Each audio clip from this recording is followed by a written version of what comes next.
Perkenalkan, nama saya Muhammad Fujabullah dengan nomor NPM 101204777 dari kelas D9 angkatan 20. Video ini diajukan untuk memenuhi persyaratan evaluasi akhir semester mata kuliah hukum bisnis dengan dosen pengampu Bapak Agus Alamsyah. Dan materi yang saya akan bahas yaitu tentang transportasi dalam kegiatan bisnis. Nah, apa sih tentang transportasi kegiatan bisnis? Nah, sebelum masuk ke pembahasan, saya akan memaparkan dulu apa saja yang akan saya bahas, yaitu ada tentang pengertian transportasi atau pengangkutan, ada juga fungsi dan tujuan pengangkutan, dan yang selanjutnya yaitu subjek dan objek hukum dalam pengangkutan, dan yang terakhir adanya berakhirnya perjanjian dan pengangkutan. Langsung saja ke pembahasan, yaitu tentang pengertian transportasi. Transportasi atau pengangkutan dapat diartikan sebagai pemindahan barang dan juga manusia dari tempat asal ke tempat tujuan. Nah, ada juga unsur pengangkutan. Nah, ada unsur pengangkutan ini ada beberapa, yaitu adanya sesuatu yang diangkut, dan adanya juga tersedianya kendaraan sebagai alat angkutannya, dan yang terakhir ada tempat yang dapat dilalui alat angkutan.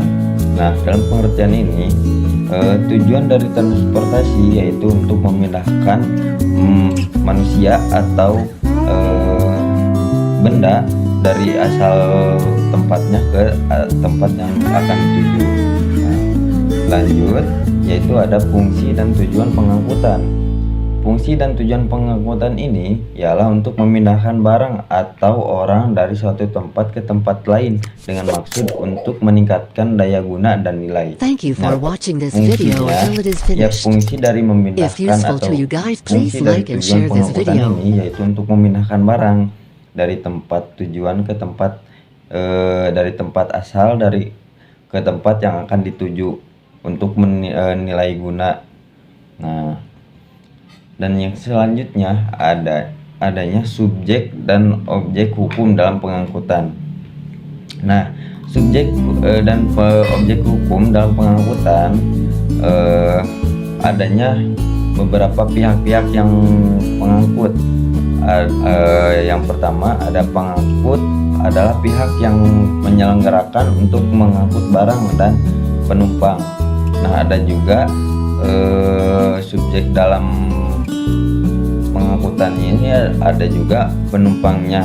Nah, penumpang adalah pihak yang menggunakan jasa yang angkutan dan berkewajiban membayar biaya angkutan atas dirinya yang diangkut.